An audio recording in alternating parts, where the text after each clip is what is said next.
பாடம் ஆரம்பிக்கிறதுக்கு முன்னாடி நம்ம துவா ஓதிக்கலாம். ரப்பி ஷ்ரஹ் லி சத்ரி வயஸ்ஸிர் லி அம்ரி வஹ்லுல் உக்தத்தம் மின் லிசானி யஃப்கஹு கௌலி ரப்பி ஜித்னி இல்மா ரப்பி ஜித்னி இல்மா ரப்பி ஜித்னி இல்மா. அஸ்ஸலாமு அலைக்கும் வரஹ்மத்துல்லாஹி வபரகாத்துஹு.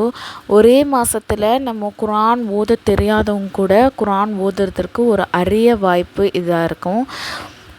இது வீடியோ காலில் உங்களுக்கு கிளாஸ் நடத்தப்படும். அது மட்டும் இல்லாமல் உங்களுக்கு ரெக்கார்டாகவும் வீடியோ உங்களுக்கு கொடுக்கப்பட்டுரும். இதில் யார் வேணால் கலந்துக்கலாம், எந்த வயசுலேருந்து வேணால் கலந்துக்கலாம். ஒன்லி லேடிஸ் மட்டும்தான். அப்படியே பசங்க சேரணும் அப்படின்னு சொன்னால் 10 வயசு கீழே உள்ள ஆண் பிள்ளைங்கள் மட்டும் இதில் ஜாயின் பண்ணிக்கலாம். ஒரே மாதம்தான், ஒரே மாதத்தில் இன்ஷா அல்லாஹ் நம்ம குர்ஆன் ஓத கற்றுக்கலாம். எந்த மாதிரி ஓதணும்னு சொல்லிட்டு ஓதுறதை கற்றுக்கலாம். இதோடைய ஃபீஸ் என்ன அப்படின்னு சொன்னால் ஒன்லி 200 ஒன்லி தான். இன்ஷா அல்லாஹ் இந்த ஒரு அரிய வாய்ப்பை நீங்கள் பயன்படுத்திக்கோங்க. இன்றைக்கி என்ன பாடம்னா கொள்கை, அதாவது அக்கீதா. மனிதன் எதை மனதால் நம்புகிறானோ அதற்கு தான் என்ன சொல்லப்படும், அக்கீதா அப்படின்னு சொல்லப்படும். இன்றைக்கி ஃபஸ்ட்டு பாடம் என்ன அப்படின்னு சொன்னால் இஸ்லாம். அதாவது அல்லாஹ் தாலாவுக்கு கட்டுப்பட்டு வழிபட்டு நடப்பதற்கு தான் என்னது இஸ்லாம் அப்படின்னு சொல்லப்படும்.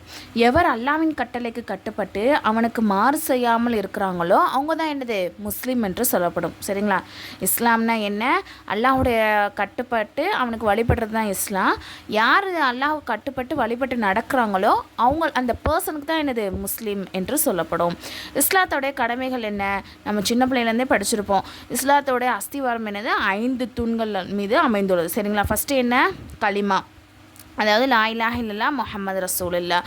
2வது தொழுகை, 3வது ஜக்காத், 4வது ஹஜ்ஜு, 5வது நோன்பு நோற்றல். சரிங்களா? இல்லை ஃபஸ்ட்டு என்னது? லா இலாஹ இல்லல்லாஹ் முஹம்மது ரசூலுல்லாஹ் அப்படின்னு நம்ம களிமா சொல்லுதல். இந்த களிமாவுடைய பொருள் என்ன அப்படின்னு சொன்னால் அல்லாஹ் தாலாவை தவிர வேறு யாருமே கிடையாது, வணங்குவதற்கு தகுதியானவன் அவனை தவிர வேறு யாருமே கிடையாது, முஹம்மது ஸல்லல்லாஹு அலைஹி வஸல்லம் அவர்கள் அவனுடைய தூதராக இருக்கிறாங்க அப்படின்னு சொல்லிட்டு நம்ம என்ன பண்ணணும், மனதார ஏற்று அவங்க சொன்னபடியே நம்ம கட்டுப்பட்டு நடக்கணும். 2வது தொழுகை. தொழுகை என்னது? ஒரு நாளைக்கு 5 வேளை தொழுகை, ஃபஜர், லுஹர், அசர், மஹரிப், இஷா. இந்த 5 வக்துகளையும் நம்ம பேணி நிறைவேற்றணும். அடுத்தது 3வது என்ன? ஜக்காத் வழங்குதல். அதாவது ஜக்காத் வழங்குதல், ஒருவர் மீது ஜக்காத் கடமையாகிவிட்டால் அவர் தமது செல்வத்திலிருந்து என்ன பண்ணும், ஒரு குறிப்பிட்ட அளவு தொகையை ஒதுக்கி அதை அதாவது ஜக்காத் பெறுறதுக்கு தகுதியானவங்களுக்கு கொடுக்கறது தான். ஓகேவா? 4th பாயிண்ட் என்ன அப்படின்னு சொன்னால் ஹஜ் செய்தல். ஒருவருக்கு அல்லாஹ் தாலா செல்வ செழிப்பை வழங்கியிருக்கான். அதன் மூலமாக அவர் என்ன பண்ணும், ஹஜ்ஜுடைய நாட்களில் மக்கா சென்று ஹஜ் செய்ய வேண்டும். 5வது ரமலான் மாதம் முழுவதும் என்ன பண்ணுது, நோன்பு நோற்றல். ஒருவர் உண்மை முஸ்லீமாக வேண்டுமென்றால் அவர் என்ன பண்ணணும், இந்த 5 அஸ்திவாரத்தையும் மனதால் ஏற்று அதன்படி அமல் செய்கிறது ரொம்பவே அவசியமானதாக இருக்குது. எப்படி அல்லாஹ்வை வணக்கத்துக்குரியவன் என்றும் முஹம்மது ஸல்லல்லாஹு அலைஹி வஸல்லம் அவர்கள் அல்லாஹ்வின் திருத்தூதர் என்று நம்புகிறாரோ அவ்வாறே என்ன பண்ணணும், தொழுகை, ஜக்காத்து, ஹஜ்ஜு இந்த மாதிரி நோன்பு ஆகியவற்றை கடைபிடித்து வருவதை நம் மீது கடமை என உணரணும். ஓகேவா? இப்போ சில பேர் முஸ்லீமாக இருப்பாங்க பேரால், ஆனால் தொழுவ மாட்டாங்க, நோம்பு நோக்க மாட்டாங்க. அந்த மாதிரிலாம் இருக்கக்கூடாது. நம்ம முஸ்லீமாக இருக்கோம், அல்லாஹ்வுக்கு கட்டுப்பட்டு இருக்குன்னு சொன்னால் அந்த 5 விஷயத்தையுமே நம்ம கடைபிடிக்கணும். இந்த பாடத்துடைய கொஷின் என்னென்னா, இஸ்லாம் முஸ்லீம் என்று எதற்கு சொல்லப்படும்? இஸ்லாத்தின் அஸ்திவாரம் எத்தனை விஷயங்கள் மீது அமைந்துள்ளது? அவையாவை? கலிமா தைபாவின் பொருள் கூறுக. 2வது பாடம் என்ன அப்படின்னு சொன்னால் அல்லாஹ்வின் உள்ளமை மற்றும் தன்மைகள். சரிங்களா? இப்போ அல்லாஹுடைய உள்ளமையில் நம்ம ஈமான் கொண்டு இருக்கணும். அதாவது அல்லாஹ் ஒருவன், அவனை தவிர அதாவது அவன்தான் இந்த எல்லா விஷயத்தையுமே எல்லா பொருட்களையுமே அவன்தான் உருவாக்குனான். அதாவது வானம், பூமி, சூரியன், சந்திரன், நம்ம பார்க்கக்கூடிய எல்லா விஷயமே. சரிங்களா? கடல், மலை, மனிதன், இந்த மாதிரி எல்லா விஷயத்தையும் அல்லாஹ் தான் என்ன பண்ணான், படைச்சான். அதற்கு அந்த எல்லா விஷயத்துக்கும் தேவையான பொருட்களையும் அல்லாஹ் என்ன பண்ணுறான், பூர்த்தி செய்கிறான். அவங்களுக்கு என்ன தேவையோ அது எல்லாத்தையுமே பூர்த்தி செய்கிறான். அதே மாதிரி அல்லாஹ் தாலா சூரா முஃமினில் சொல்கிறான், வாழ்வை தருவதும் மரணத்தை தருவதும் அல்லாஹ் தாலா தான். மேலும் அவன் யாதொரு காரியத்தை முடிவு எடுத்து விட்டால் அவன் என்னது ஆகுக அப்படிங்கிற வார்த்தை மட்டும்தான் கூறுவான். உடனே அது என்ன ஆயிரும், ஆகிரும். அதே மாதிரி அல்லாஹாலா வந்து அனைத்து திறமைகள் மற்றும் சிறப்புக்கு வந்து அதிபதியாக இருக்கிறான். சகல விதமான எந்த குறைகளும் எந்த பலகீனத்தை விட்டும் அவன் வந்து பரிசுத்தமானவனாக இருக்கிறான். அவனுக்கு எந்த ஒரு தாய் தந்தை கிடையாது, பிள்ளைங்க கிடையாது, மனைவி யாருமே கிடையாது. அப்படிப்பட்ட உறவு முறையிலிருந்து அவன் என்னது பரிசுத்தமானவனாக இருக்கிறான். அவன் தான் நிரந்தரமானவன். அவனுக்கு என்னது மரணமே கிடையாது. அவனுடைய ஆட்சி தான் என்னது நிலையான ஆட்சி. அதே மாதிரி இந்த பிரபஞ்சத்தில் வந்து அல்லாஹுக்கு இணை துணை யாருமே கிடையாது. சரிங்களா, அவனுக்கு நிகராக யாருமே கிடையாது. அதே மாதிரி அவனுக்கு வந்து எந்த ஒரு சிறு தூக்கமோ பெருந்தூக்கமோ எதுவுமே வராது. அல்லாஹால சூரா பக்கரால சொல்கிறான், வணக்கத்திற்குரியவன் அவனை தவிர வேறு யாரும் இல்லை. அவன் நிரந்தரமாக உயிரோடு இருக்கிறான். அவன் பிரபஞ்சங்களை நிர்வகிக்கிறான். அவனுக்கு சிறு தூக்கமோ பெருத்தூக்கமோ என்னது வராது. வானத்தில் எதுவெல்லாம் இருக்கிறதோ பூமியில் எதுவெல்லாம் இருக்கிறதோ அவன் அனைத்துமே என்னது அவனுக்கு சொந்தமான தான். அதே மாதிரி அல்லாஹாலா வந்து அனைத்திற்கும் அப்பாற்பட்டவன். சரிங்களா, எதுவும் அவனை போன்று கிடையாது. உலகில் இந்த கண்களை கொண்டு அவனை யாருமே என்ன பண்ண முடியாது, பார்க்கவே முடியாது.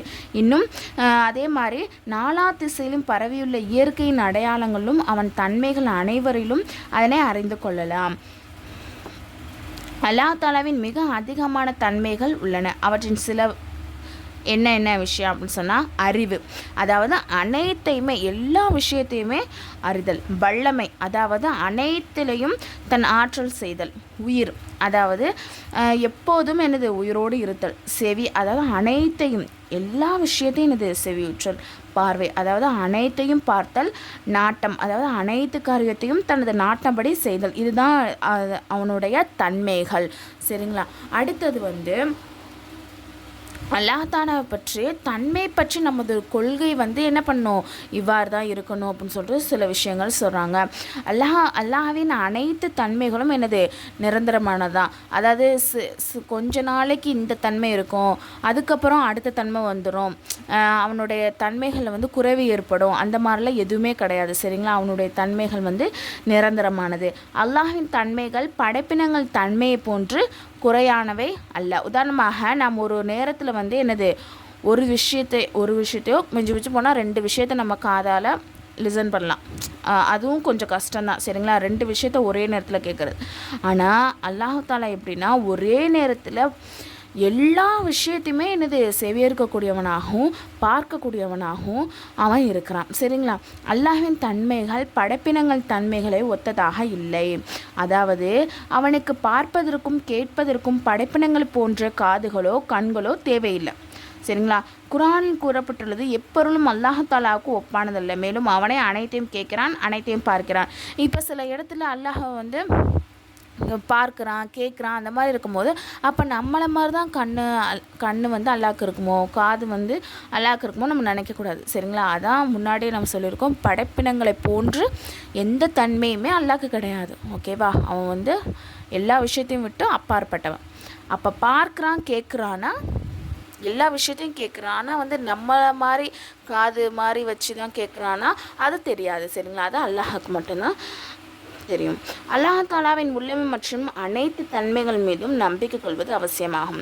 யார் அல்லாஹாலாவின் உள்ளமை மற்றும் தன்மையில் ஏதாவது ஒன்றை வந்து நம்பலையோ அல்லது சந்தேகம் கொள்கிறாங்களோ அவங்க என்னது முஃமினாக மாட்டாங்க.